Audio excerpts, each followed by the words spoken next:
In ancient Egypt, beneath the golden shadows of the pharaoh's palace, a humble woman named Khaemwaset swept the forgotten corridors where no noble foot would tread. The other servants whispered cruel words behind her back, calling her the fool who accepted the work no one wanted. Day after day she cleaned the dusty chambers and tended to tasks that earned her nothing but scorn and a meager portion of bread. She had resigned herself to this invisible life, believing her worth measured only in the menial labor she performed, but destiny has a way of surprising even the most humble hearts. When Commander Amenhotep, the most celebrated warrior in all of Egypt, returned from his latest victory, his eyes fell not upon the painted noble ladies who vied for his attention, but upon the quiet servant whose strength shone through her simple robes. What happens when a man of legendary status sees true nobility in the most unexpected place? Before we jump back in, tell us where you're tuning in from, and if this story touches you, make sure you're subscribed, because tomorrow I've saved something extra special for you. The clay water jar grew heavier with each step as Khaemwaset made her way through the palace's forgotten corridors. Dawn had barely kissed the horizon, yet she had already been working for an hour, her calloused hands moving with practiced efficiency through tasks that others deemed beneath them. The thir, chipped and worn from countless journeys between the well and the dusty chambers, had become as familiar to her as her own heartbeat. She paused at the entrance to the lower archives, where scrolls yellowed with age gathered dust that no scribe bothered to clean. Here in these shadowed halls where sunlight never penetrated, Khaemwaset found a strange peace. The silence wrapped around her like the linen shrouds of the departed, offering respite from the cruel whispers that followed her through the servant quarters. 23 years had passed since her birth, though she knew little of her early life beyond what the kitchen maids had told her. They spoke in hushed tones of how she had arrived at the palace as a small child, clutching nothing but a crude wooden doll, and speaking of a father who would never return. The head cook, a woman whose heart was softer than her stern expression suggested, had taken pity on the orphaned daughter of some forgotten scribe and given her shelter beneath the great kitchens. Those early years blurred together in her memory like watercolors left in the rain. She remembered learning to read from discarded papyrus scraps, tracing hieroglyphs with her finger, while other children her age learned embroidery and music. The palace scribes had noticed her quick mind and offered to teach her properly, but Senenmut, the overseer of servants, had other plans. Reading is for nobles and priests, he had declared with the authority of a man who had never opened a scroll himself.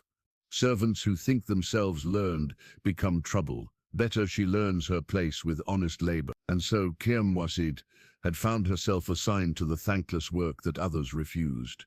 While servant girls her age were given positions in the weaving halls or assigned to tend the gardens, she was handed a broom and pointed toward the forgotten corners of the palace. The work was hard, the hours long, but it taught her patience and gave her time to think. She had learned to find dignity in the dust motes that danced in the rare shafts of sunlight that penetrated her domain. Each swept floor, each cleaned chamber, each filled water jar represented something larger than mere servitude. In her quiet moments she imagined she was preserving history itself, protecting the ancient stones that had witnessed the rise and fall of dynasties. The other servants called her foolish for accepting such work without complaint. They whispered that she lacked the spirit to demand better treatment, that she had resigned herself to invisibility because she feared confrontation. What they could not understand was that Khaemwaset had discovered something valuable in her solitude. She had learned to listen.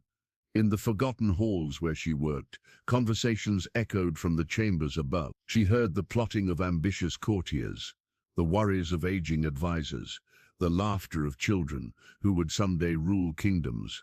The palace revealed its secrets to those who knew how to be still and silent, and Khaemwaset had mastered both arts. Her small chamber beneath the kitchens reflected her simple existence. A sleeping mat woven from river reeds, a wooden chest containing her few possessions, and a tiny oil lamp that she lit each evening to read the scrolls she borrowed from the archives. The room smelled of bread and herbs from the kitchens above, a comforting aroma that had lulled her to sleep for more years than she could count. Tonight, as she settled onto her mat with a scroll about the ancient pharaohs, Khaemwaset wondered if her father had ever imagined this life for her. Had he known, in his final moments, that his daughter would spend her days in shadow, serving those who would never know her name? The questions came often in the quiet hours before sleep, but the answers remained as elusive as morning mist on the Nile. She traced the hieroglyphs with her finger, each symbol a small rebellion against the fate that others had chosen for her. In these stolen moments with ancient words, she felt connected to something larger than her circumstance. Perhaps her father's spirit lived on in her love of learning, in her quiet determination to find meaning in even the most humble tasks. The oil flame flickered as a cool breeze drifted through the small window near her ceiling. Tomorrow would bring another day of thankless labor, another day of cruel whispers and cold shoulders from those who considered themselves her betters. But tonight, in the gentle company of long-dead pharaohs and their scribes, Khaemwaset allowed herself to dream of a different life, one where worth was measured not by birth or position, but by the strength of one's character. The clay jar sat in the corner, ready for tomorrow's endless journeys, a silent witness to her unwavering dedication. The bronze blade of the Cope's sword caught the morning light as Commander Amenhotep cleaned the dried blood from its curved edge. 3 months in the Nubian territories had left their mark on both the weapon and the man who wielded it. The sword had served him faithfully through 17 battles, its distinctive sickle shape allowing him to hook enemy shields and deliver devastating strikes that had earned him recognition throughout the kingdom. Now seated in his tent as the army prepared for their triumphant return to Memphis, Amenhotep reflected on the campaign that had secured Egypt's southern borders for another generation. The Nubians had fought with the desperation of men defending their homeland, but Egyptian discipline and superior tactics had prevailed. Villages that had dared to challenge Pharaoh's authority now lay in ashes. Their survivors marched north as slaves to build monuments to Egyptian glory. At 31 years of age, Amenhotep had spent more of his life on battlefields than in palace halls. The son of a respected general, he had been raised on stories of military honor and duty to the crown. His father had died leading a charge against Libyan raiders when Amenhotep was barely 16, leaving behind a legacy that the young man felt compelled to surpass. The years had shaped him into Egypt's most trusted military commander. His tactical brilliance had turned potential defeats into decisive victories, while his ability to inspire loyalty among his men had made him legendary among the common soldiers. They called him the Lion of Memphis, a title that spoke to both his courage in battle and his fierce protection of those under his command. Yet as he polished his sword in the pre-dawn quiet, Amenhotep found himself questioning the path that had brought him such acclaim. The Nubian campaign had been necessary, but the sight of burning villages and grieving families had stirred something uncomfortable in his chest.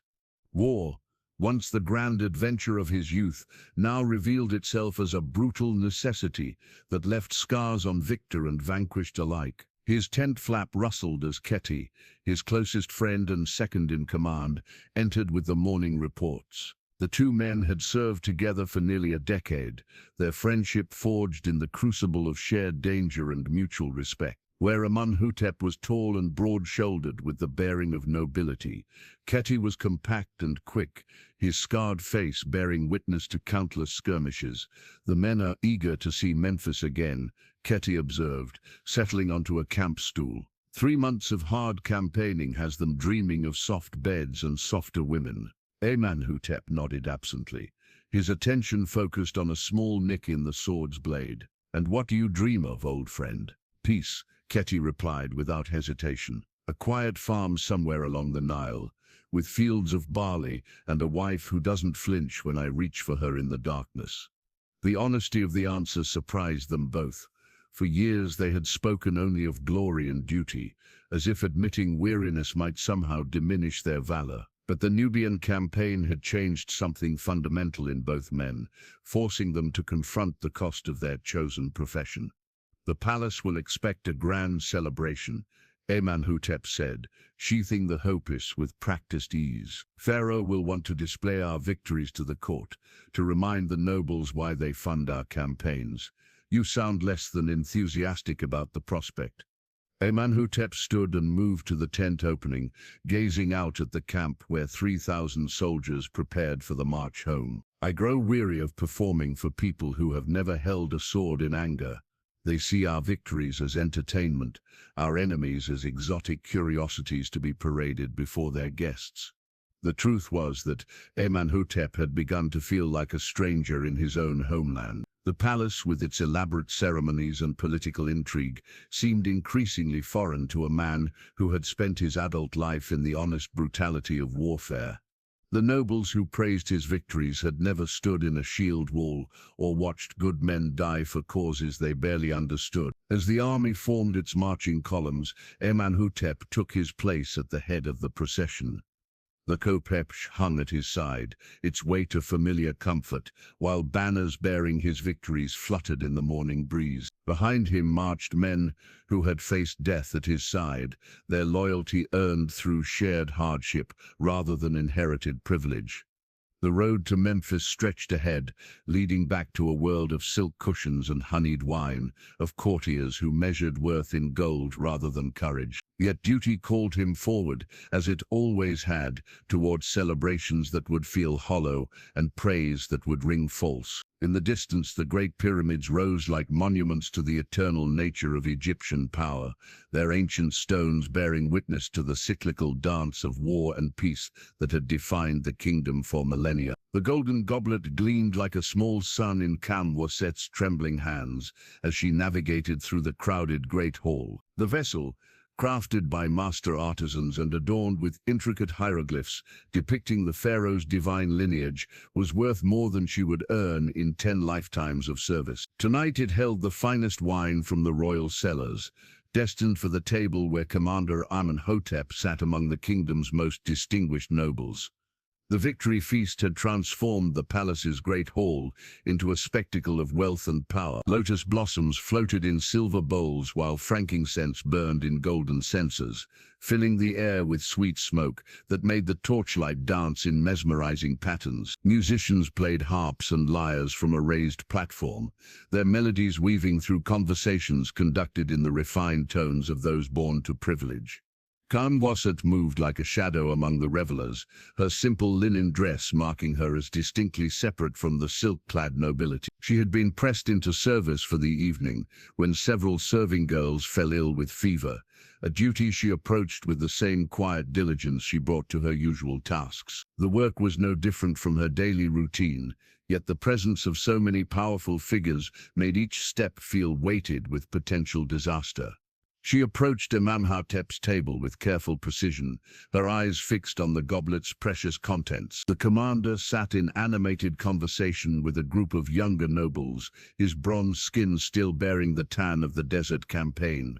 Unlike the pale courtiers around him, he carried himself with the easy confidence of a man who had earned his position through merit rather than birth. As she leaned forward to place the goblet beside his plate, a nobleman to her right gestured expansively while recounting a hunting story. His jeweled hand struck her elbow with casual force, sending the precious vessel tumbling from her grasp. Time seemed to slow as the golden goblet arced through the air, wine spraying in crimson droplets across the white linen tablecloth before the cup shattered against the marble floor with a sound that cut through the evening's festivities like a blade. Silence fell over the immediate area as heads turned to witness the catastrophe. The broken pieces of gold lay scattered among wine-soaked flower petals, the beautiful craftsmanship reduced to glittering fragments. Khaemwaset stood frozen, her face pale with horror as she realized the magnitude of her accident. Senenmut materialized beside her with the swift efficiency of a vulture spotting carrion. The overseer's weathered face twisted with malicious satisfaction as he seized her arm with bruising force, his voice carrying clearly through the hushed hall. "Clumsy fool," he bellowed, shaking her like a rag doll. "Do you know what you have done? That goblet was worth more than your worthless life. You will work for years to pay for this destruction, assuming the pharaoh does not have you thrown to the crocodiles for your stupidity." The assembled nobles watched the spectacle with the detached interest of those observing exotic animals at market. Some whispered behind jeweled hands. Others smiled with cruel amusement at the servants' humiliation. None moved to intervene in what they considered a minor entertainment between courses. Khaemwaset's legs nearly buckled under Senenmut's rough handling, but she forced herself to remain upright. She had endured his cruelty for years, but never before such an audience of powerful witnesses. The shame burned in her chest like molten metal, yet she refused to give him the satisfaction of seeing her weep. "Perhaps," Senenmut continued, warming to his performance, "a few days without food will teach you the proper care required when handling precious objects. Or maybe a beating will help you remember your place among your betters." It was then that Amenhotep rose from his seat, his movement fluid and purposeful. The commander's presence seemed to fill the space around him as he stepped forward, his dark eyes fixed not on the broken goblet, but on Senenmut's cruel grip on the servant's arm. "Release her," he commanded, his voice carrying the authority of a man accustomed to being obeyed without question. Senenmut's face flushed with confusion and anger. "My lord, this worthless creature has destroyed palace property. It is my duty to ensure proper discipline." "The accident was caused by Lord Kentman's gesture," Amenhotep replied calmly, indicating the nobleman whose wild storytelling had precipitated the disaster. "The servant bears no fault for circumstances beyond her control." The hall buzzed with whispered conversations as the unprecedented scene unfolded. Never had a commander of Amenhotep's stature intervened on behalf of a lowly servant, particularly against the established authority of a palace overseer. The breach of protocol sent ripples of shock through the carefully ordered hierarchy of court society. Senenmut's grip loosened slightly, uncertainty flickering across his features as he weighed his authority against that of Egypt's most celebrated military leader. The papyrus letter arrived 3 days after the feast, delivered by a royal messenger whose solemn expression matched the gravity of its contents. Amenhotep broke the wax seal bearing his family's cartouche with steady fingers, though his heart quickened as he recognized his mother's careful script. The letter, written on the finest papyrus from the temple workshops, carried the weight of family expectation and social obligation. "My beloved son," the letter began, "your victories bring honor to our lineage, but a warrior's greatest triumph lies not on the battlefield, but in securing his legacy through wise marriage. The noble families speak of your availability, and several have approached me with suitable proposals." Amenhotep set the letter aside and moved to his window, gazing out at the palace gardens where servants tended to exotic flowers imported from distant lands. 3 days had passed since the incident with the broken goblet, yet his thoughts returned constantly to the quiet dignity with which the servant girl had endured her public humiliation. Her name was Khaemwaset, he had learned, daughter of a deceased scribe who had died when she was barely old enough to remember him. The memory of her dark eyes, filled with gratitude for his intervention, haunted him in ways he could not explain. He had defended servants before when they faced unjust treatment, but never had such an act stirred something so profound within his chest. Perhaps it was the grace with which she had accepted both cruelty and kindness, or the intelligence that flickered behind her lowered gaze, but Khaemwaset had awakened feelings he thought buried beneath years of military discipline. He returned to the letter, forcing himself to read his mother's carefully chosen words. She wrote of Lady Nefertari, daughter of a wealthy nobleman whose lands bordered their own estate. The young woman was beautiful, educated, and possessed of a dowry that would substantially increase the family's holdings. Most importantly, she moved in the highest circles of society, connections that could prove valuable to Amenhotep's future ambition. The pharaoh himself has spoken favorably of such an alliance. His mother continued, "Lord Khaemwaset commands significant influence in the court, and his daughter's beauty is matched only by her accomplishments in music and poetry. She would make an ideal wife for Egypt's most celebrated commander." Amenhotep crumpled the letter slightly before smoothing it against the cedar wood table. His mother's logic was sound, her reasoning practical and politically astute. Marriage among the nobility was rarely about love, but about strengthening dynasties and consolidating power. His own parents had barely known each other on their wedding day, yet had built a respectful partnership that had served both their families well. But the thought of Lady Nefertari with her painted eyes and calculated smiles left him cold. He had met her briefly at court functions, noting her perfectly rehearsed conversation and the way she seemed to evaluate every interaction for potential advantage. She was exactly what society expected him to marry, which somehow made the prospect feel like another form of imprisonment.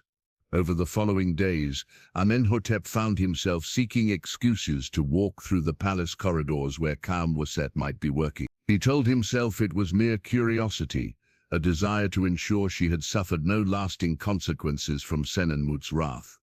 Yet each glimpse of her quiet form moving through her duties stirred emotions he had learned to suppress during his years of military service. When he finally encountered her in the archives, carefully dusting ancient scrolls with reverent attention, he struggled to find words that would not sound presumptuous coming from a man of his station. She looked up at his approach, her face brightening with genuine pleasure before settling into the appropriate deference expected from a servant. "Commander," she said softly, setting aside her cleaning cloth and offering a respectful bow. "I have not had the titin to thank you properly for your kindness at the feast. Your intervention spared me considerable hardship." "Any honorable man would have acted similarly," he replied, though they both knew this was not entirely true. "I trust Senenmut has not troubled you further." A shadow crossed her features before she composed herself. "The overseer has many responsibilities. I am but one small concern among many." The diplomatic non-answer told him everything he needed to know about the petty cruelties she had likely endured since that evening. His jaw tightened with suppressed anger, but he forced his voice to remain gentle. "You handle ancient texts with great care," he observed, noting the tenderness with which she had been cleaning the fragile papyrus. "Do you read the old script?" "My father taught me before his death," she admitted, then quickly added, "though I know it is presumptuous for one of my station to claim such learning." The conversation continued in carefully neutral tones, yet beneath the surface proprieties, something electric sparked between them. Amenhotep found himself lingering longer than wisdom dictated, drawn by her quick intelligence and the way she spoke of the ancient texts with genuine reverence, rather than mere duty. The silver amulet of Isis caught the lamplight as Amenhotep turned it over in his palm, studying the delicate engravings that depicted the goddess with outstretched wings. The piece had belonged to his grandmother, a woman of legendary wisdom, who had advised pharaohs and guided her family through turbulent times. She had worn it through childbirth, illness and the uncertainties that came with loving a soldier, believing that Isis would protect those who faced life's trials with courage. Now, as evening shadows lengthened across his chambers, Amenhotep contemplated offering this precious heirloom to a woman whose station made such a gift scandalous. 3 weeks had passed since their conversation in the archives, and he had found increasingly creative reasons to seek Khaemwaset's presence. Each encounter deepened his conviction that beneath her humble circumstances lay a spirit more noble than any he had encountered in the palace's gilded halls. The decision to give her the amulet had not come easily. Such a gesture would mark a clear escalation in their relationship, transforming polite conversation into something that could be construed as courtship. Yet the memory of her face when she spoke of her father, the gentle reverence with which she handled ancient texts, and the quiet strength she displayed in the face of daily cruelties had convinced him that she deserved protection beyond what his occasional interventions could provide. He found her in the temple courtyard as the sun set behind the western hills, sweeping the sacred stones where priests performed their evening rituals. The space was empty now except for the lingering scent of incense and the soft whisper of palm fronds in the evening breeze. She looked up at his approach, her expression brightening before settling into the careful neutrality she maintained in public. "Commander," she said softly, pausing in her work, "the priests have completed their ceremonies. I did not expect to encounter anyone here." "Nor I," he replied, though both knew his presence was deliberate. The temple holds a peace that the palace halls lack. I often come here to think. They stood in comfortable silence for a moment, watching the last rays of sunlight gild the temple wall. The intimacy of the shared quiet felt more profound than any words they had exchanged, a recognition of understanding that transcended their different stations. "I have something for you," Amenhotep said finally, producing the amulet from the folds of his cloak. "It belonged to my grandmother, a woman of great wisdom who believed that Isis protects those who face adversity with dignity." Khaemwaset's eyes widened as she recognized the value of both the object and the gesture. "My lord, I cannot accept such a precious gift. It belongs with your family, not with a servant who faces each day with more grace than most nobles display in a lifetime." He interrupted gently.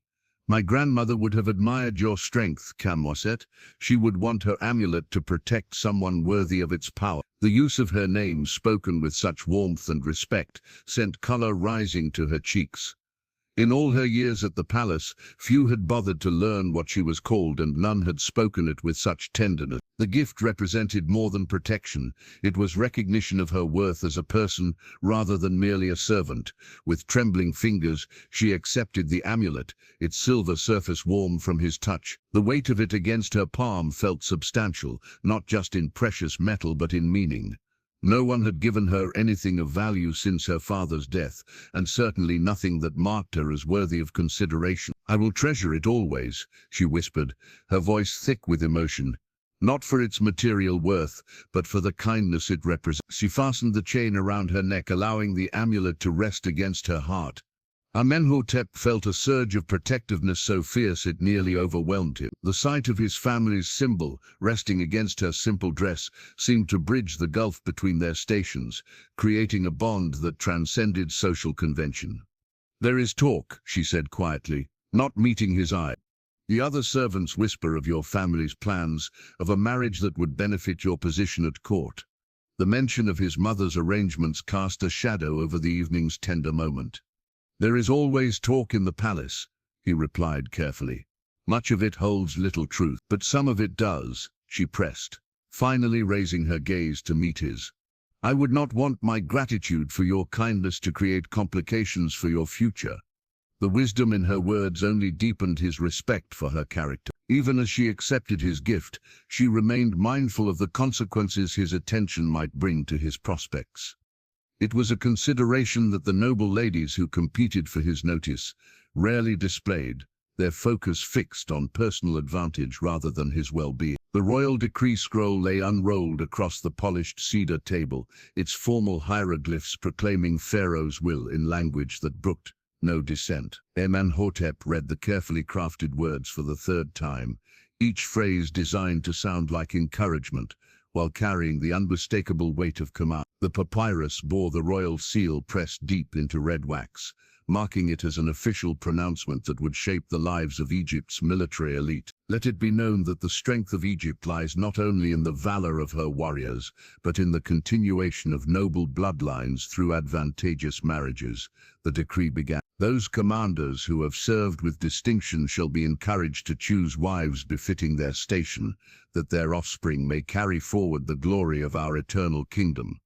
The message was clear despite its diplomatic phrasing. Pharaoh expected his military leaders to marry within their social class, strengthening the bonds between influential families while producing the next generation of Egypt's ruling elite. For a commander of Amenhotep's prominence, remaining unmarried had become a matter of political concern rather than personal choice. Keti entered the chamber without ceremony, his scarred face bearing the same grim expression that had carried him through countless military briefings. He glanced at the scroll and nodded with the resignation of a man who had expected such developments. "When does the pharaoh expect compliance with his suggestion?" Keti asked, settling into a chair with the careful movements of a veteran whose joints had suffered through too many campaigns. "The language is carefully chosen," Amenhotep replied, rolling the scroll with deliberate precision. "No specific timeline is mentioned, but the implication is clear. Continued bachelorhood will be viewed as lack of commitment to Egypt's future stability." Through the chamber's windows, they could hear the sounds of palace life continuing its elaborate dance of ceremony and intrigue. Somewhere in those halls, Khaemwaset was going about her humble duties, unaware that political forces were moving to make their growing affection an impossibility. Lady Nefertari's father has already approached yours, Keti observed. The marriage would bring considerable advantages. Her family controls shipping routes along the Nile, and their influence in the southern provinces could prove valuable. Amenhotep moved to the window, watching servants tend to the royal gardens with the same methodical care that Khaemwaset brought to her daily tasks. The sight of their bent figures, laboring in anonymity while nobles debated their futures, stirred familiar frustration with the rigid hierarchies that governed Egyptian society. She is accomplished and beautiful, he admitted, thinking of Lady Nefertari's practiced grace and educated conversation. Her dowry would secure our family's position for generations, and her connections would open doors that military success alone cannot. But, Keti prompted, recognizing the hesitation in his friend's voice. But she looks at me and sees a prize to be won rather than a man to be known. Amenhotep said quietly. Her smiles are calculated, her words chosen for maximum effect rather than honest expression. Marriage to her would be a business arrangement disguised as romance. The contrast with Khaemwaset could not have been more stark. Where Lady Nefertari offered polished perfection, the servant girl provided genuine warmth. Her conversations revealed a mind eager to learn rather than impress, and her gratitude for small kindnesses spoke to a heart unspoiled by privilege. Yet these very qualities that drew him to her made a union impossible within the constraints of Egyptian society. The Pharaoh's decree makes your situation more precarious, Keti pointed out. Continuing to delay marriage while pursuing inappropriate attachments could damage your standing at court. There are ambitious men who would gladly see you fall from favor.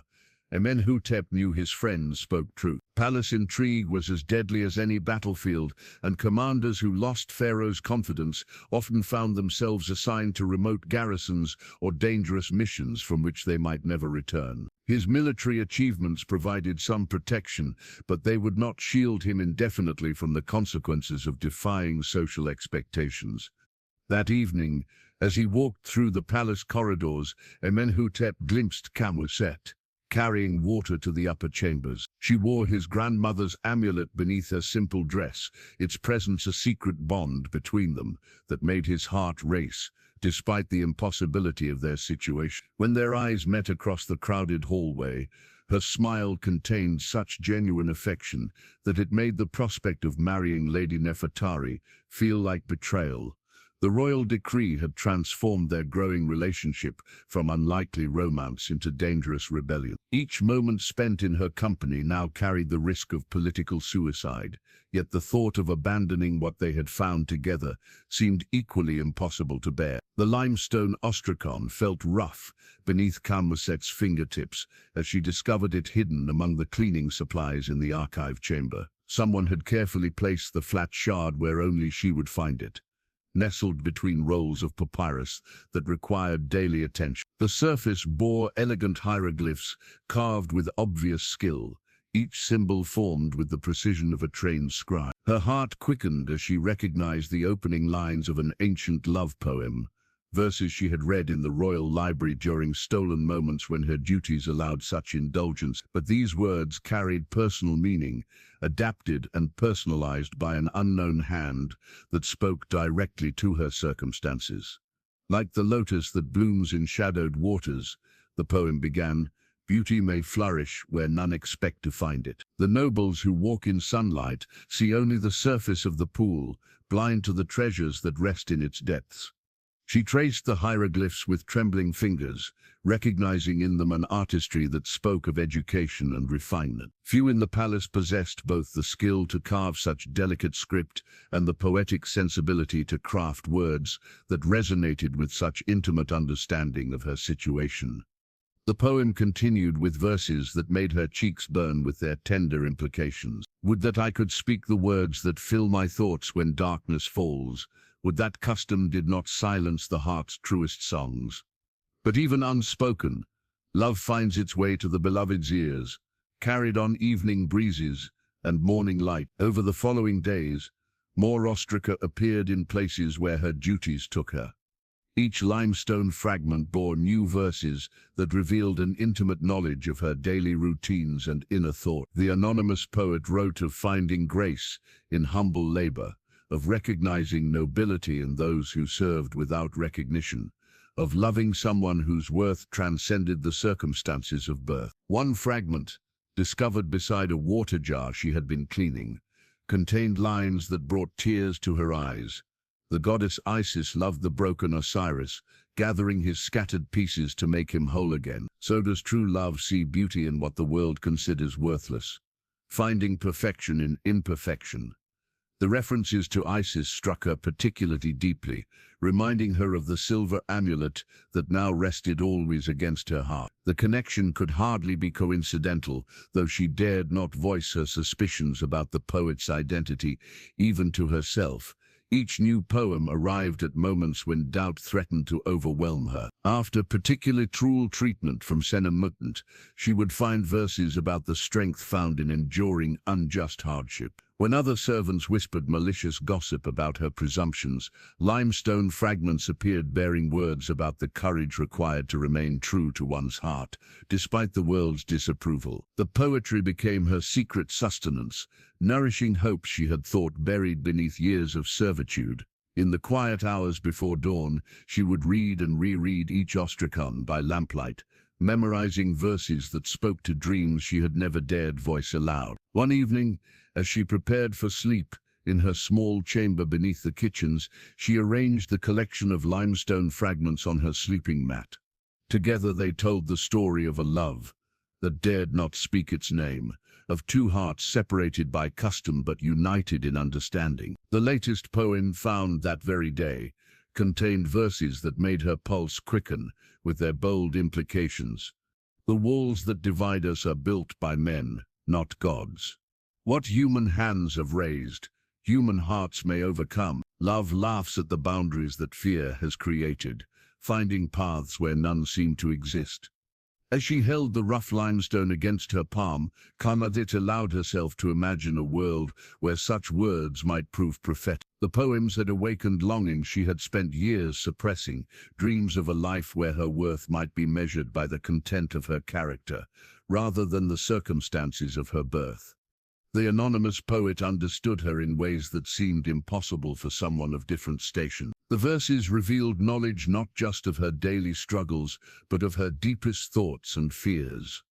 They spoke of finding strength in adversity, of maintaining dignity despite humiliation, of believing that love could transcend the artificial barriers that society had erected. Late into the night, she composed her own verses in her mind, words she would never dare commit to stone, but which expressed her gratitude for this unexpected gift of understanding. Someone saw her, truly recognized her worth, and had taken great risk to communicate feelings that custom forbade him to express directly. The ostraca had become more than poetry. They were proof that she was not invisible, not worthless, not forgotten. In a world that treated her as merely another palace fixture, someone had taken notice of her humanity and found it worthy of love. The ancient papyrus cracked along its edges as Khaemwaset carefully unrolled the document she had discovered wedged behind a loose stone in the archive wall. Years of handling old scrolls had taught her to recognize the subtle differences in papyrus quality and script style, but this particular manuscript made her hands tremble with disbelief. The hieroglyphs, though faded with age, bore the distinctive cartouche of a royal scribe from the previous dynasty. Her father's name stared back at her from the brittle surface, written in the formal style reserved for official court records. But it was not simply his name that made her heart race. It was the context in which it appeared. The document detailed the genealogies of noble families, tracking bloodlines and inheritance rights with meticulous precision. According to the faded text, her father had not been merely a scribe, but the youngest son of a distinguished family whose lands had been confiscated during a period of political upheaval. The revelation struck her like a physical blow. Her entire understanding of her identity, carefully constructed from fragments of childhood memory and palace gossip, crumbled as she read the carefully recorded facts. Her father had indeed been educated, but not through the charity of noble patrons, as she had always believed. He had possessed learning by right of birth, having been trained in the temple schools reserved for the sons of influential families. More shocking still was the discovery of her mother's identity. The papyrus listed her as the daughter of a minor royal wife, a woman whose bloodline connected to pharaonic dynasties stretching back generations. The marriage had been sanctioned by the court, despite her father's fallen status, suggesting that his exile had been temporary and his eventual rehabilitation expected. Khaemwaset sank onto a stone bench, the papyrus trembling in her grasp as the implications overwhelmed her. She was not the orphaned daughter of a poor scribe, but the legitimate offspring of noble blood on both sides. The poverty and servitude that had defined her existence were not the natural order, but the result of political machinations that had stripped her family of their rightful position. Her mind raced as fragmented memories took on new meaning. Her father's sadness, which she had attributed to grief over her mother's death, now seemed tinged with the melancholy of a man watching his daughter's birthright slip away. His insistence on teaching her to read, despite the household servants' objections, made sense if he had hoped she might someday reclaim her proper station. The sound of approaching footsteps made her hastily roll the papyrus and conceal it within her dress. Senenmut appeared in the doorway, his suspicious gaze sweeping the chamber before settling on her with characteristic malevolence. Something in his expression suggested he knew more about her presence here than casual oversight would explain. "What are you doing in this section?" he demanded, moving closer with predatory intent. These archives contained documents too valuable for servants to handle without supervision. "I was cleaning the stone ledges as instructed," she replied, carefully indicating the dusty surfaces she had indeed been tending before discovering the hidden manuscript. The scribes complained that neglect was damaging the older scroll. His eyes narrowed as he studied her face, searching for signs of deception. "You spend considerable time among these old documents. One might wonder what interests a servant in texts she cannot read." The accusation hung in the air between them, loaded with implications that made her pulse quicken. Senenmut had always suspected her literacy, but proving it would require catching her in the act of reading, rather than merely cleaning. She maintained her expression of humble confusion, years of practice helping her mask the intelligence he sought to expose. "I know only my duties," she said softly. "The preservation of palace property according to your instruction." He circled her slowly, like a predator evaluating wounded prey.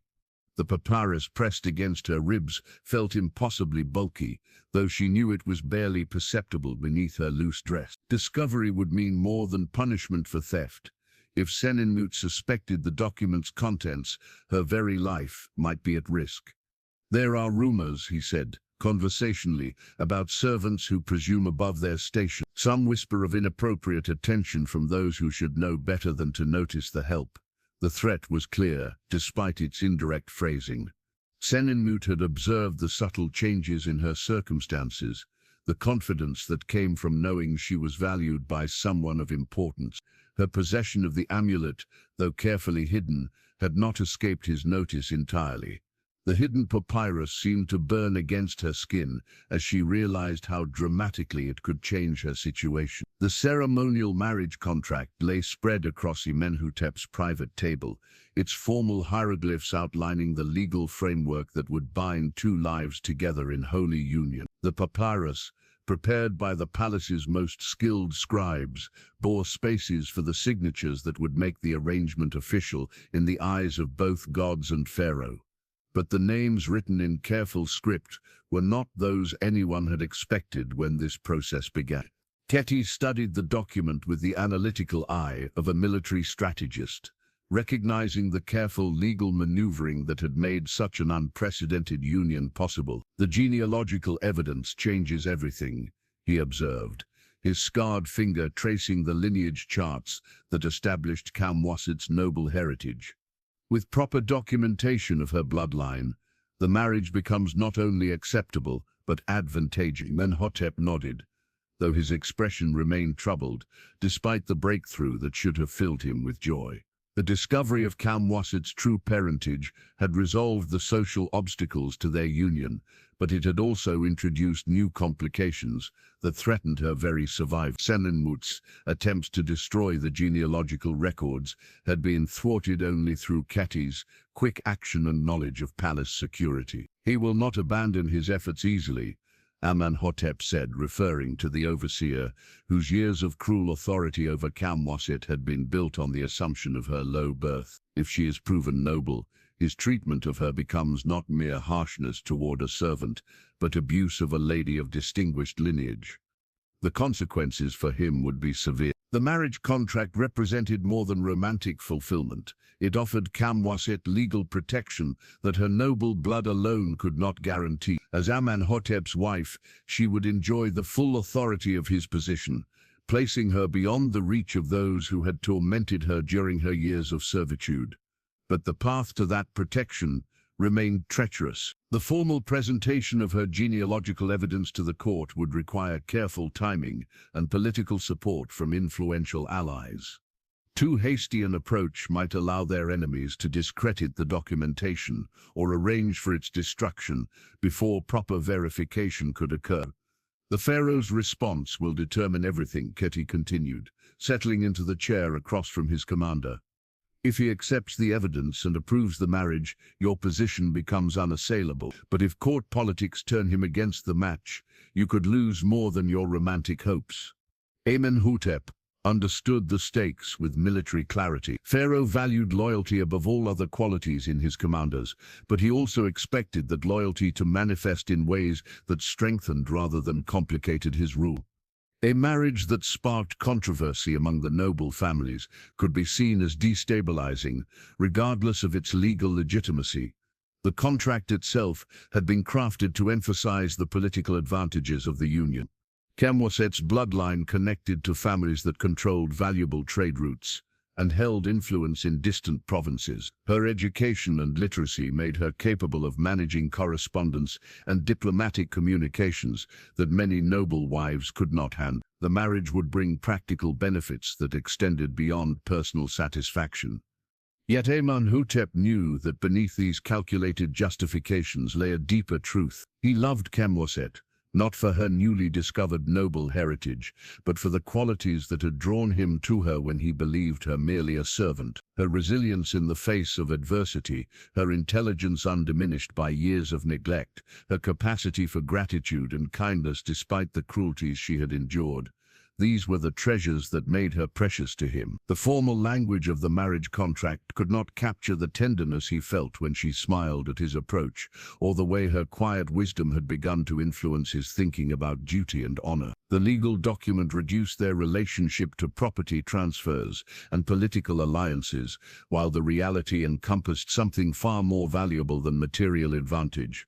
"The presentation ceremony must be flawless," he said finally, rolling the contract with deliberate care. "Every detail of protocol must be observed, every possible objection anticipated and answered before it can be raised."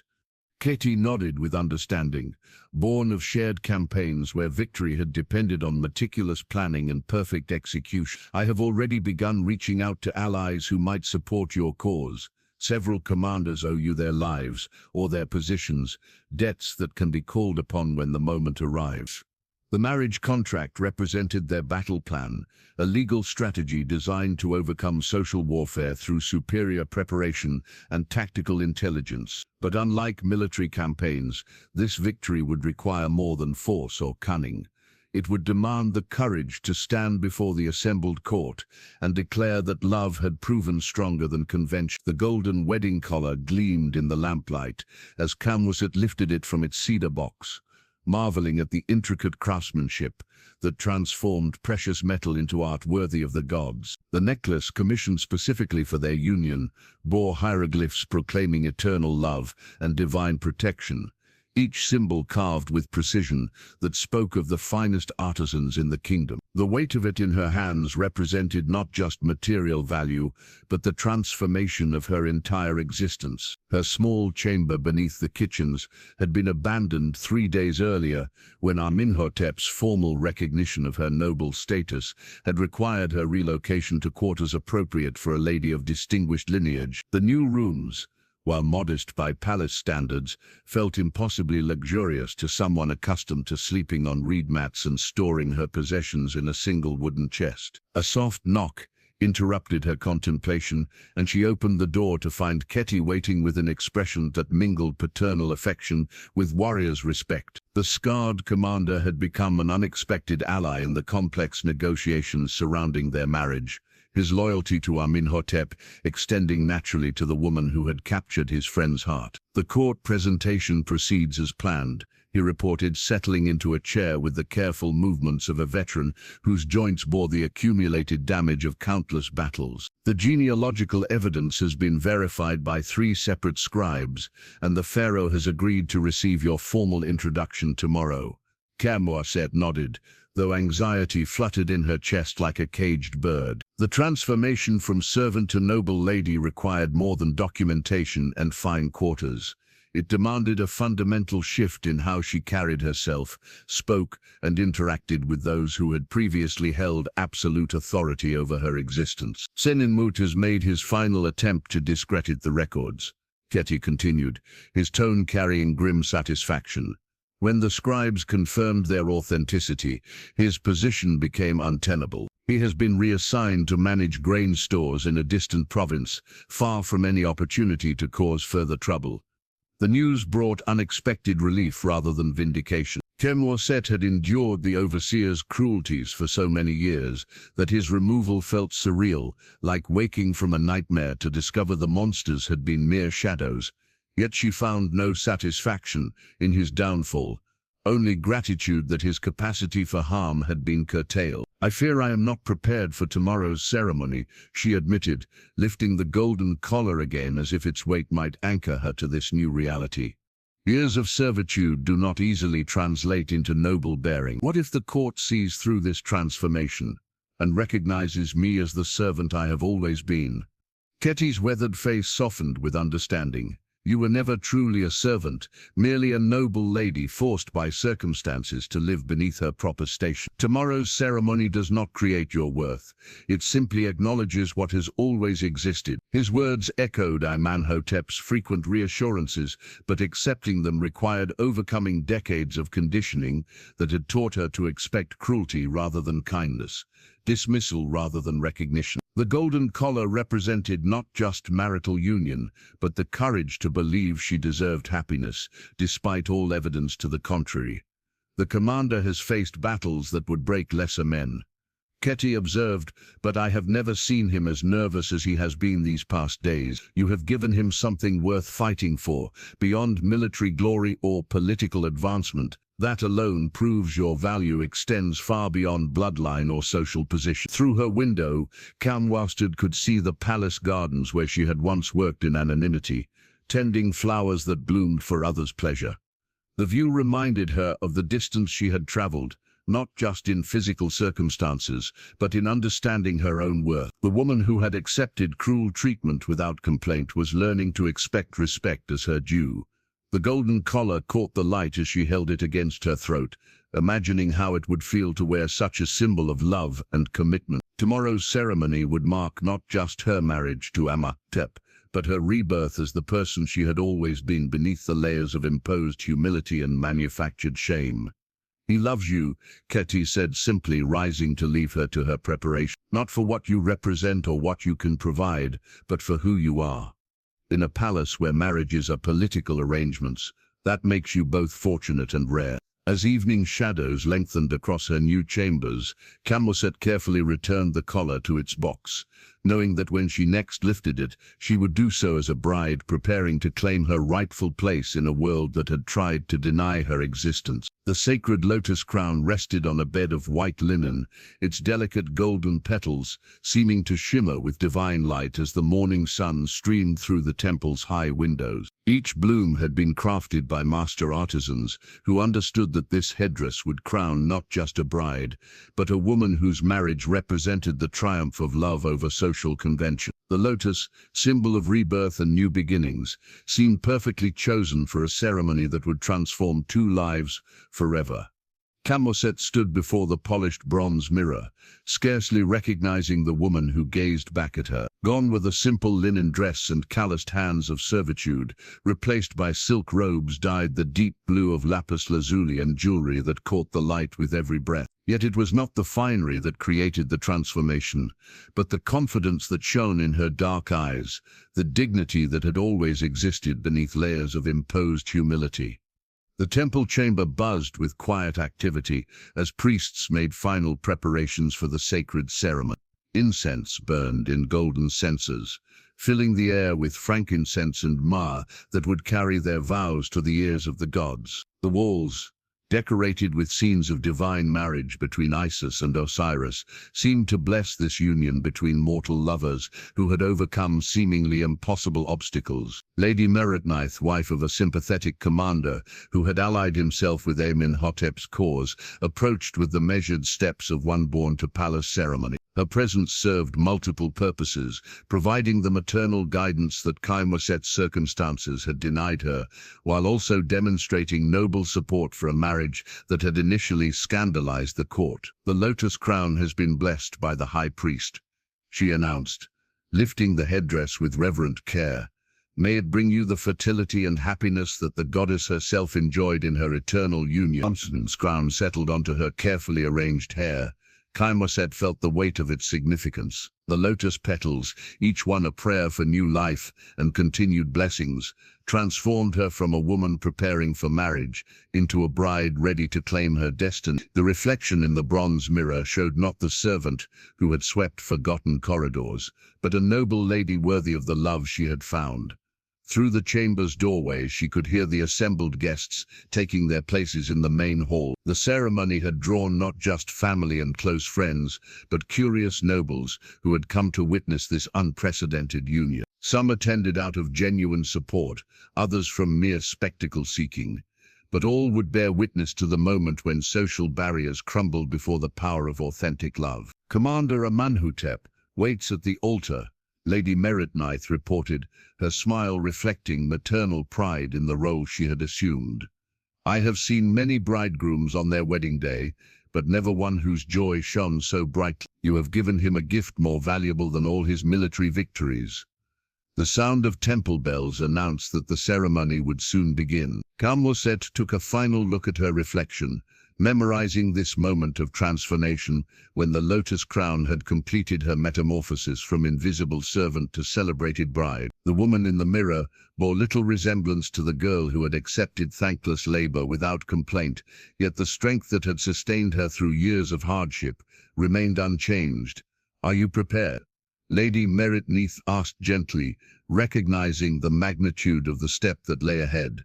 Khaemwaset touched the lotus petals of her crown, feeling their delicate beauty and remembering the mud from which the sacred flower emerged to bloom in pristine glory. Her journey from the palace's forgotten corners to this moment of triumph mirrored the lotus's path from murky depths to radiant surface, proving that beauty could indeed flourish in the most unlikely circumstances. "I am ready," she replied, her voice carrying the quiet confidence of a woman who had learned her own worth through love rather than birth. The lotus crown caught the light as she moved toward the doorway, each golden petal reflecting the radiance of a heart that had dared to hope, despite all evidence that such dreams were impossible. The temple bells continued their joyful proclamation as she prepared to walk the ceremonial path that would lead her from solitude to sacred union, from invisibility to honor, from the shadows of servitude to the golden light of love's triumph. The lotus crown would witness vows that transformed not just two lives,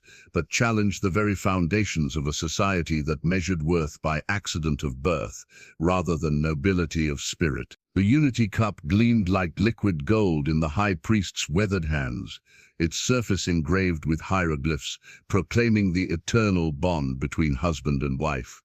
The sacred vessel, crafted specifically for this ceremony, would seal their union in the sight of gods and mortals alike. As Amenhotep and Khaemwaset knelt before the altar, the cup represented not just ritual tradition, but the culmination of a love that had defied every obstacle society could place in its path. The temple hall fell silent as the priest began the ancient invocation, his voice echoing off stone walls that had witnessed countless marriages throughout Egypt's long history. Yet none of those previous ceremonies had carried quite the same significance as this union between a celebrated commander and a woman whose noble birth had been hidden by political circumstance. The assembled guests, noble and common alike, recognized they were witnessing something unprecedented in the palace's carefully ordered hierarchy. Before the gods who govern love and marriage, the priest intoned, lifting the unity cup toward the painted ceiling, where celestial figures blessed earthly unions. We join these two hearts in sacred bond that death alone may sever. Let all who witness this ceremony understand that what the gods have blessed, mortals must honor. Amenhotep's eyes never left Khaemwaset's face as the ritual proceeded through its prescribed stages. The woman who knelt beside him bore little resemblance to the humble servant he had first noticed sweeping forgotten corridors, yet the essential qualities that had drawn his love remained unchanged. Her grace under pressure, her intelligence unmarked by bitterness, her capacity for forgiveness despite years of cruel treatment, these treasures had survived her transformation from servant to noble lady. The priest poured wine into the unity cup, the deep red liquid catching the light from dozens of oil lamps that illuminated the sacred space. The wine, imported from the finest vineyards along the Nile, had been blessed with prayers for fertility, happiness, and eternal devotion. When shared between bride and groom, it would symbolically merge their separate lives into one unified existence. Commander Amenhotep, the priest continued, offering the cup with ceremonial solemnity, do you take this woman as your wife to honor and protect her as long as life remains within your body? Do you pledge before these witnesses that her welfare shall be as precious to you as your own? I do so pledge, Amenhotep replied, his voice carrying clearly through the hushed hall. Before gods and mortals, I claim Khaemwaset as my beloved wife, to cherish and defend with my life's blood, if necessary. He lifted the cup to his lips, drinking deeply of wine that tasted of promise and new beginnings. The liquid seemed to warm his entire body, filling him with a joy so profound that military victories paled in comparison. This moment represented the greatest triumph of his life. Not conquest over enemies, but the winning of a heart that had learned to trust despite every reason for caution. The priest turned to Khaemwaset, offering her the same cup that now bore the taste of her husband's lips. Lady Khaemwaset, do you take this man as your husband, to honor and support him through whatever trials life may bring? Do you pledge before these witnesses to stand beside him in joy and sorrow alike? Her voice, when it came, carried the quiet strength that had sustained her through years of invisibility. I do so pledge. Before gods and mortals, I claim Amenhotep as my beloved husband, to love and honor for all the days granted to us. She drank from the unity cup, the wine warming her throat as she swallowed not just the blessed liquid, but the reality of her transformed existence. The taste seemed to carry echoes of all the moments that had led to this ceremony. Their first meeting over a broken goblet, the anonymous poems that had nourished her hope, the discovery of her noble heritage that had made this union possible. The priest raised the empty cup above their heads, its golden surface reflecting the light of celebration.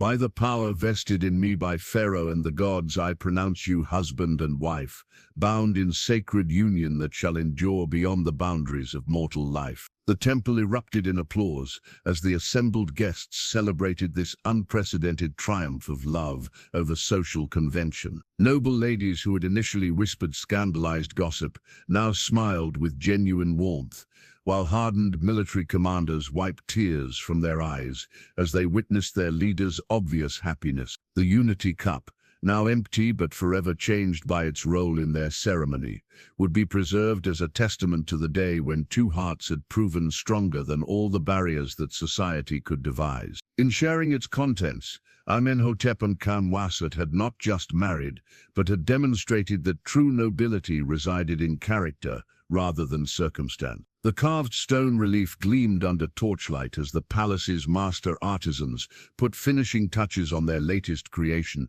chiseling the final details that would preserve this remarkable love story for future generations. The wall panel, commissioned to commemorate the union between Commander Amenhotep and Lady Khaemwaset, depicted their wedding ceremony with artistic skill that transformed limestone into living memory. Every line carved into the stone spoke of love's triumph over adversity. 3 months had passed since their marriage, and the palace had settled into accepting what had once seemed impossible. Khaemwaset moved through the halls with the quiet grace of a woman who had found her rightful place, no longer invisible, but recognized and respected by those who had previously ignored her existence. The transformation was remarkable, not just in her circumstances, but in the way others treated her newfound status.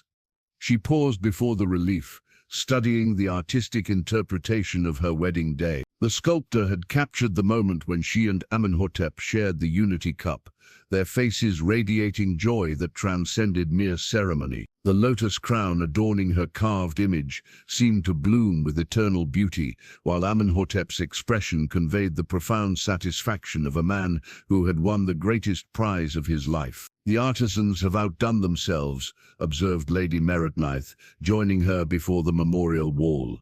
"Future generations will see this panel and understand that true love knows no boundaries of birth or station." The relief had already become something of a pilgrimage site for palace servants, who would pause in their duties to study the carved figures with expressions of wonder and hope. For the first time in palace memory, one of their own had risen, not through political maneuvering or fortunate patronage, but through the simple recognition of her inherent worth by someone with the power to elevate her station. The changes extended beyond Khaemwaset's personal circumstances. Amenhotep had used his increased influence to implement reforms in servant treatment, establishing rules that protected workers from the casual cruelties that had once been considered natural privilege of rank. The overseer positions once filled by men like Sen and Mut, who ruled through fear and arbitrary punishment, now required candidates who demonstrated both competence and character.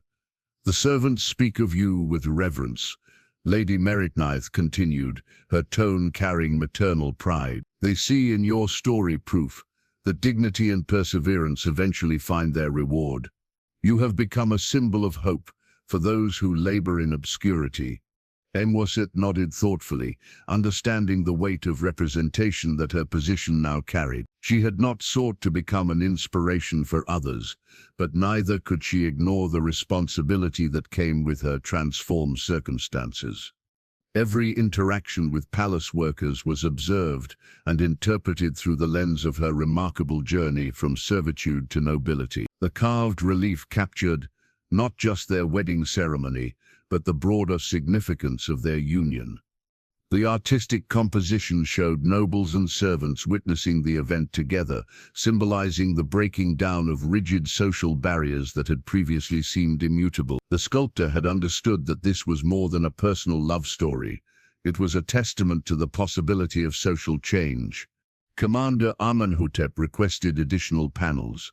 Lady Meretnith mentioned, indicating spaces along the wall where future carvings might be installed. He wishes to document how love can transform not just individual lives, but entire communities, when people have the courage to challenge unjust conventions.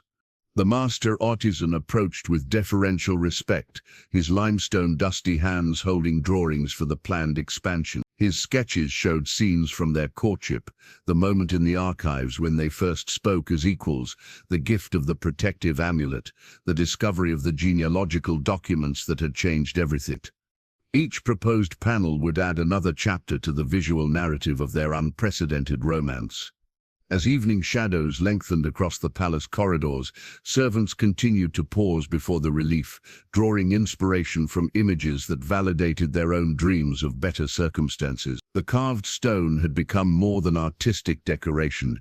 It was a declaration that worth could not be determined by birth alone, that love possessed the power to reveal hidden nobility in the most unlikely places. The relief would outlast its subjects, carrying their story through centuries of changing dynasties and evolving social structures. Long after Amenhotep and Khaemwaset had joined their ancestors, future palace dwellers would study these carved images and remember the day when love had proven stronger than convention, when a commander and a servant had dared to believe that the human heart recognized no boundaries that society had not artificially created. The tiny amulet caught the morning light as Khaemwaset fastened it around her infant son's neck, the miniature silver charm, barely larger than her thumb, yet carrying the weight of generations of protective prayers. The baby's first amulet, blessed by the high priest and inscribed with hieroglyphs, invoking Isis's protection, would guard him through the vulnerable early years when children needed divine intervention most. As she adjusted the delicate chain,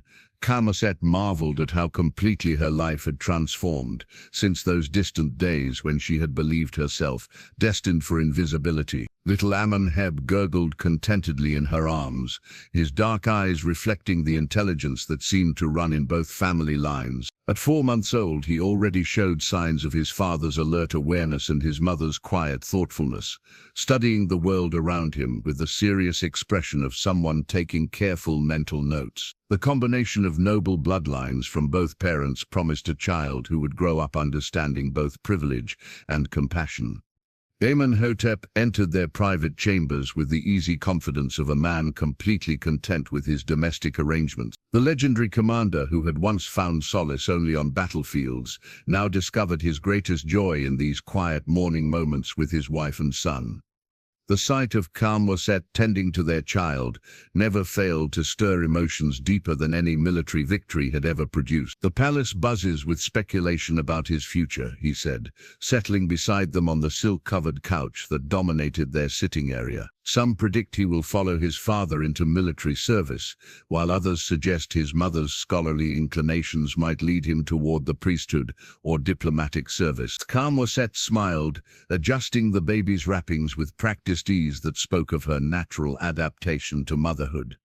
"Perhaps he will choose neither path, but forge something entirely his own. After all, his parents have demonstrated that conventional expectations need not define one's destiny."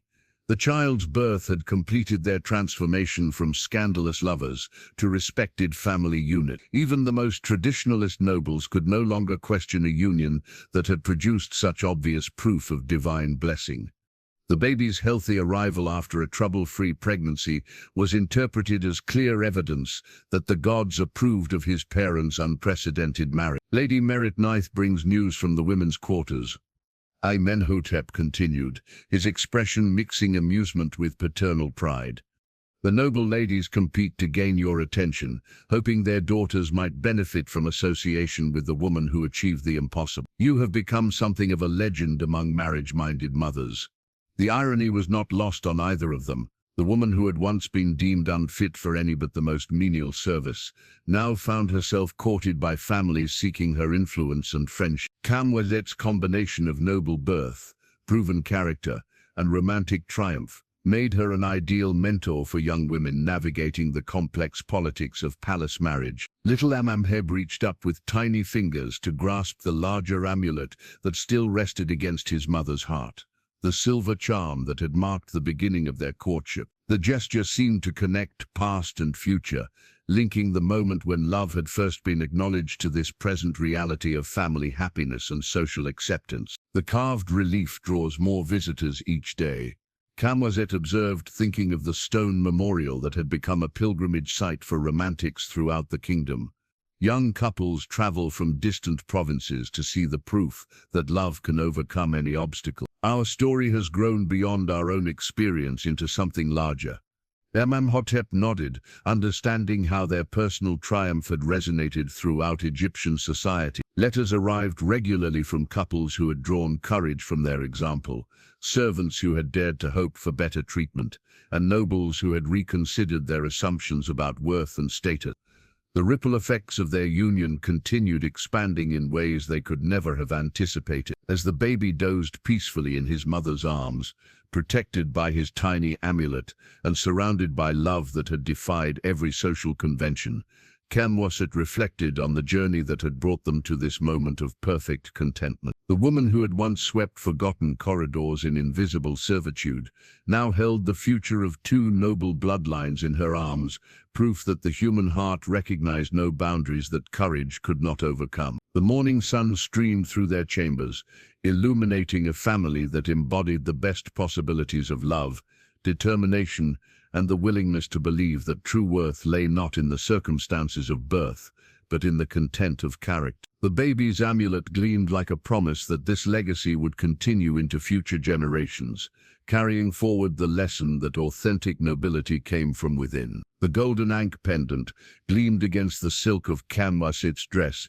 as she made her way through the palace corridors that had once defined the boundaries of her world. The symbol of eternal life, gifted to her by the Pharaoh himself upon the birth of her son, represented not just royal favor, but recognition of how completely her story had transformed the palace's understanding of worth and nobility. The ankh caught the torchlight with each step, a reminder that life had infinite capacity for renewal and surprise. 2 years had passed since little Amenhotep's arrival, and the child had grown into a bright toddler whose laughter echoed through chambers that had once known only whispered conversations and careful protocol. His presence had softened even the most rigid courtiers, who found themselves smiling despite their usual composure when the boy toddled past with his nurse, babbling in the mixture of Egyptian and baby talk that delighted everyone who heard him. Today marked a special occasion that would have seemed impossible during her years of servitude. The Pharaoh had requested Khaemwaset's counsel on matters of palace administration, recognizing that her unique perspective bridged the experiences of both servant and noble in ways that could benefit the entire court structure. Her insights into the daily lives of palace workers had already led to improvements that increased efficiency while reducing the casual cruelties that had once been commonplace. She paused outside the throne room, adjusting the ankh pendant that had become as familiar as the silver amulet, still resting against her heart. The sight of palace servants bowing respectfully as she passed no longer surprised her, though it remained a powerful reminder of how dramatically circumstances could change when love provided the courage to challenge unjust conventions. Inside the great hall, Amenhotep stood among the military advisors, his presence commanding the same respect it had always earned, but now enhanced by the stability and wisdom that marriage had brought to his character. Their eyes met across the formal gathering, sharing the intimate smile of two people who had discovered that their greatest strength lay not in individual accomplishments, but in their partnership. The Pharaoh's voice carried clearly through the assembled courtiers as he addressed matters of state with the measured authority of divine kingship. Yet when his gaze fell upon Khaemwaset, his expression softened with the genuine affection he had developed for the woman whose story had become legend throughout his kingdom. "Lady Khaemwaset," he said, gesturing for her to approach the throne with the ceremonial respect due to someone whose counsel he valued. "Your suggestions regarding servant housing have proven both practical and profitable. The improved conditions have increased loyalty and productivity beyond our most optimistic projections." The acknowledgement sent murmurs of approval through the assembled nobles, many of whom had initially opposed her reforms as unnecessarily expensive. The proof of their success had silenced such objections. while demonstrating that treating workers with dignity produced benefits that extended far beyond moral satisfaction. As she offered her formal bow before the throne, the ankh pendant swayed gently, catching reflections from the golden decorations that adorned the pharaoh's ceremonial chair. The symbol seemed to pulse with life, much like the changes that continued rippling through palace society as a result of her unprecedented rise from invisibility to influence. "The servants speak of expanded educational opportunities," she reported, her voice carrying the quiet confidence that had replaced the tentative deference of her earlier years. "Many possess intelligence that current circumstances prevent them from developing. With modest investment in training, the palace could benefit from a more capable workforce while providing advancement paths for those willing to learn." The proposal represented more than administrative efficiency. It challenged fundamental assumptions about the relationship between birth and potential that had governed Egyptian society for centuries. Yet the practical benefits of such changes had already been demonstrated through the reforms she had previously suggested, making resistance increasingly difficult to justify. The ivory writing palette lay open on the cedar table, its compartments filled with reed pens and pigments that Khaemwaset used for the correspondence that had become an essential part of her daily routine. The palette, crafted by master artisans and inlaid with gold hieroglyphs, had been commissioned specifically for her use as she took on the role of advocate for palace workers throughout the kingdom. Letters arrived daily from servants in distant provinces, seeking advice and support from the woman whose story had given them hope for better treatment. The morning light streamed through the latticed windows of her private study, illuminating scrolls and tablets that contained requests for intervention in cases of abuse, suggestions for administrative improvements, and grateful testimonials from workers whose lives had been transformed by the reforms she had championed. Each piece of correspondence represented another life touched by the ripple effects of her unprecedented journey from servitude to nobility. Little Amenhotep played quietly in the corner of the study, building towers with wooden blocks while his mother worked. At 3 years old, he had developed the same patient concentration that characterized both his parents, content to occupy himself with constructive activities while absorbing the atmosphere of purposeful work that defined their household. His presence had become so natural to palace life that courtiers would pause their important discussions to greet him with genuine warmth. Khaemwaset dipped her reed pen in the black pigment, carefully forming hieroglyphs that would carry her words to a servant girl in Thebes, whose situation eerily paralleled her own former circumstances. The girl had written of cruel treatment from an overseer who seemed to take particular pleasure in humiliating those under his authority, a familiar pattern that stirred protective instincts in the woman who had endured similar experiences. "The key to change," she wrote in careful script, "lies not in accepting cruelty as inevitable, but in documenting injustices with enough detail that higher authorities cannot ignore them. Keep careful record of incidents, seek witnesses when possible, and remember that your worth is not determined by those who profit from diminishing it." The advice reflected lessons learned through her own painful experience, wisdom acquired through years of silent observation and careful study of palace politics. Her letters had become treasured documents throughout the kingdom, copied and shared among workers who found in them both practical guidance and emotional support. Amenhotep entered the study with the measured stride of a man returning from important business, his expression mixing the satisfaction of successful negotiations with anticipation of domestic tranquility. The balance between his public duties and private happiness had become the foundation of a life that seemed to grow richer with each passing season. "The Pharaoh has approved expansion of the educational programs," he announced, settling into the chair beside her desk with obvious pleasure. 3 more provinces will receive funding for worker training initiatives based on the success of our pilot programs here in Memphis. The news brought a smile to Khaemwaset's face as she set aside her pen, understanding the significance of this expansion beyond its immediate practical benefits. Each new program represented validation of her belief that human potential could not be limited by circumstances of birth, that investment in education and opportunity could transform entire communities. "Lady Meritneith sends word from the women's quarters," Amenhotep continued, his tone carrying paternal pride. Young noble ladies increasingly request her guidance on how to follow your example of meaningful service, rather than mere social positioning. Your influence extends far beyond administrative reform. Little Amenhotep abandoned his blocks to climb onto his father's lap, chattering about his morning activities with the boundless enthusiasm of childhood. The sight of the legendary commander patiently listening to his son's observations about butterflies and garden flowers would have amazed those who knew him only through his military reputation. The ivory palette gleamed in the afternoon light as Khaemwaset returned to her correspondence, each letter representing another opportunity to extend the circle of understanding and compassion that had grown from their unlikely romance. The writing tools had become instruments of change, transforming personal experience into practical wisdom that could benefit countless others. As evening approached, bringing with it the promise of quiet family time and reflective conversation, the study bore witness to the continuing evolution of a love story that had become something larger than personal triumph. The palette would preserve these letters for future generations, documentation of how individual courage could spark societal transformation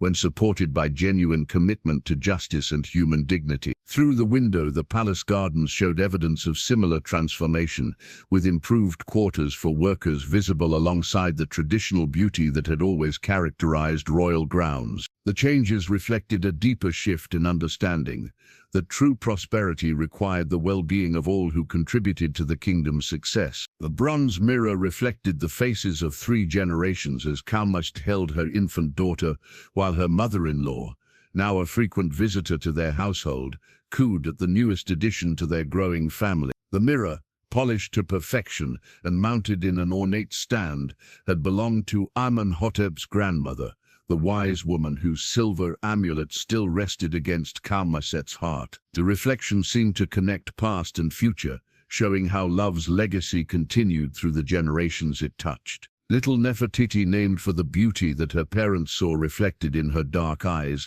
gurgled contentedly as she studied the faces surrounding her, with the serious attention that seemed to characterize the family's approach to life. At 6 months old, she had already demonstrated the alert intelligence that ran in both bloodlines, her gaze following conversations with the intensity of someone absorbing every detail for future reference. 4-year-old Amenhotep sat nearby, carefully drawing hieroglyphs on a practice tablet under his mother's patient guidance.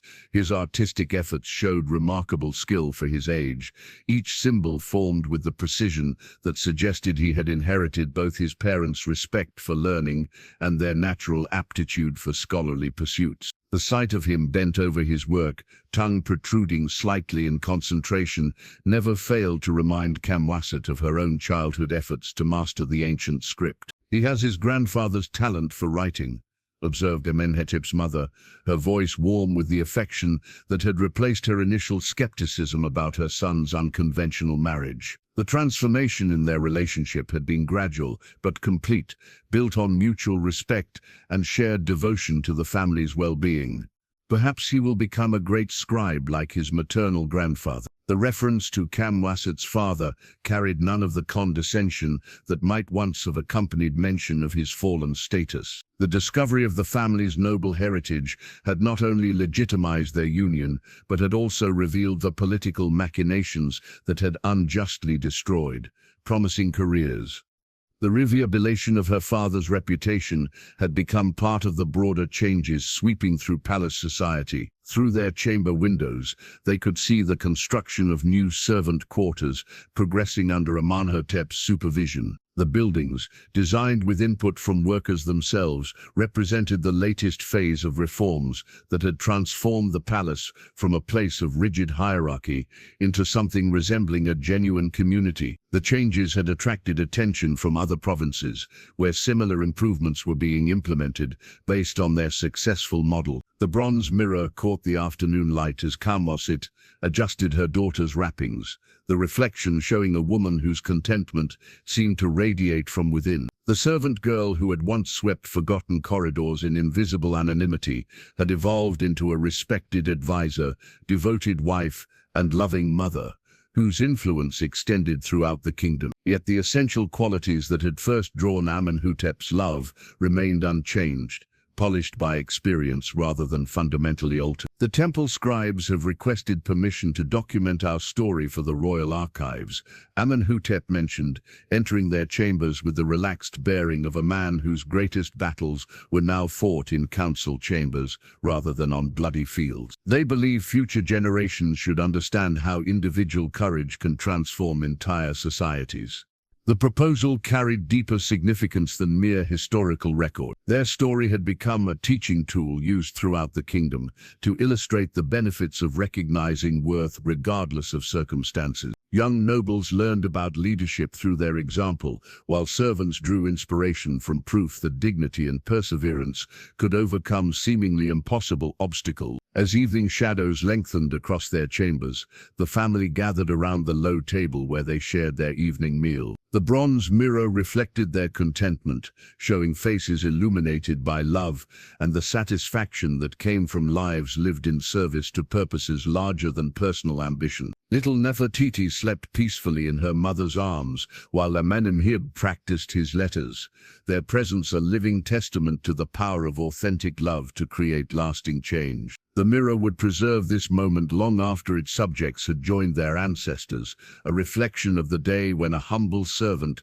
and a celebrated commander had proven that the human heart recognized no boundaries that courage could not overcome. The bronze surface gleamed like liquid gold in the lamplight, capturing images of a family that embodied hope for all who dared to believe that true worth lay not in the accidents of birth, but in the choices that defined character. Their reflection would inspire countless others to seek their own paths toward dignity, love, and the courage to challenge conventions that served no purpose beyond preserving inequality.